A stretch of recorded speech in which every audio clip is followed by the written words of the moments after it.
Faltando pouco mais de um mês para a lista final da Copa do Mundo de 2026, o cenário na seleção brasileira é de choque. E de muita urgência, na verdade. Total. É que existe uma chance real de um dos maiores prodígios do futebol mundial ficar de fora. Imagina comprar um carro super esportivo, a melhor máquina possível, e na hora de acelerar na pista decidir deixar ele na garagem. Sabe, com aquela desculpa de que é muito novo e precisa ser preservado para o futuro? Pois é, essa palavra futuro é o centro de tudo. E para entender essa contradição, a gente reuniu um material bem sólido hoje. Artigos do Danilo Lavieri no UOL, as colunas do Mauro César Pereira e, claro, os dados estatísticos lá da Europa.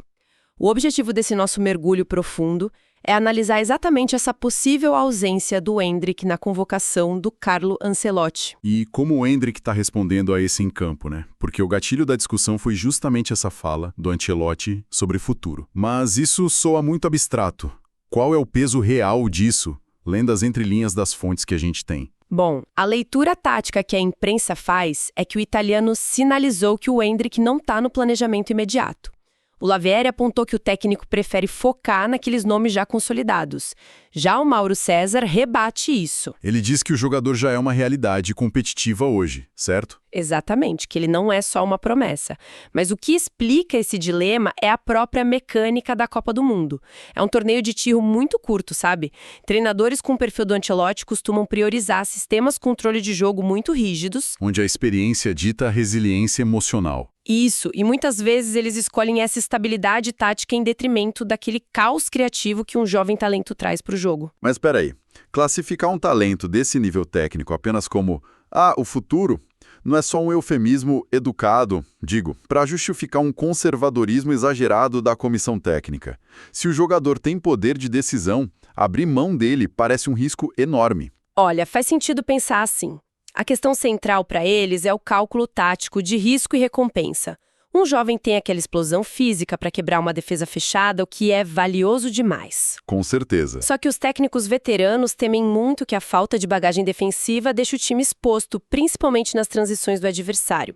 Então é aquele embate clássico, a estabilidade do esquema contra a imprevisibilidade genial que foge do roteiro. E os números nos gramados da Europa parecem tentar forçar uma ruptura exatamente nesse roteiro estável, né? O momento do Endrick no Lyon, onde ele está jogando por empréstimo do Real Madrid, ilustra isso na prática. Sim, e o contexto lá não era nada calmo, viu? Depois da data FIFA e com o retorno da Champions League, rolou um ruído de batidores bem forte com o técnico Paulo Fonseca. Ah, sim, teve essa polêmica recente. Exato, e isso culminou com o Endrick começando no banco de reservas contra o Lorient. Só que a mecânica do jogo mudou no segundo tempo. Ele foi acionado e, precisou de meros 3 minutos no gramado para realizar uma quebra de linha. 3 minutos? 3 minutos. Ele deu um passe absurdo que resultou na assistência pro Yaremchuk, que abriu o placar, e depois o jogo ainda terminaria em 2-0 com um gol do Tolisso. Nossa, melhor assessoria de imprensa que um jogador pode ter no meio de um turbilhão, entrar em campo e dar uma assistência decisiva tão rápido. Abafa qualquer polêmica na hora. Com certeza. E estatisticamente isso meio que desmonta aquele argumento da inexperiência, né? Ele já soma 11 participações diretas em gols em apenas 16 partidas pelo clube francês. É um número assustador para alguém tão jovem. Muito. E o detalhe analítico que importa para o Ancelotti não é só o volume, mas como a ação acontece. Entrar contra uma defesa já desgastada no segundo tempo, usando aceleração e visão periférica para destravar um jogo zerado, ironicamente, é o recurso tático mais necessário num mata-mata de Copa do Mundo. O que leva a gente de volta ao nosso ponto de partida. Optar por um esquema tático previsível, ao invés de usar essa ferramenta de explosão, pode ser o detalhe que define a glória ou o arrependimento do Ancelotti.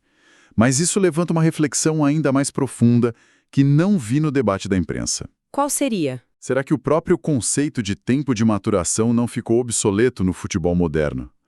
Hoje, a preparação física e analítica de um atleta de 19 anos bate de frente com a de veteranos. É uma quebra de paradigma estrutural enorme. Exato. Continuar esperando pelo futuro pode significar desperdiçar o auge atlético e mental que já está acontecendo agora no presente.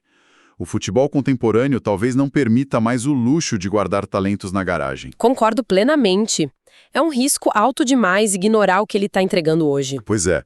E para quem deseja continuar acompanhando análises afiadas e mergulhar nesses debates esportivos de alto nível, a nossa recomendação é clara. Inscreva-se agora no canal Sports Pulse. É a casa das notícias que marcam. Curtir, comentar e compartilhar este conteúdo é essencial para fortalecer a nossa comunidade apaixonada por esportes. Até a próxima. Valeu, pessoal. Até mais!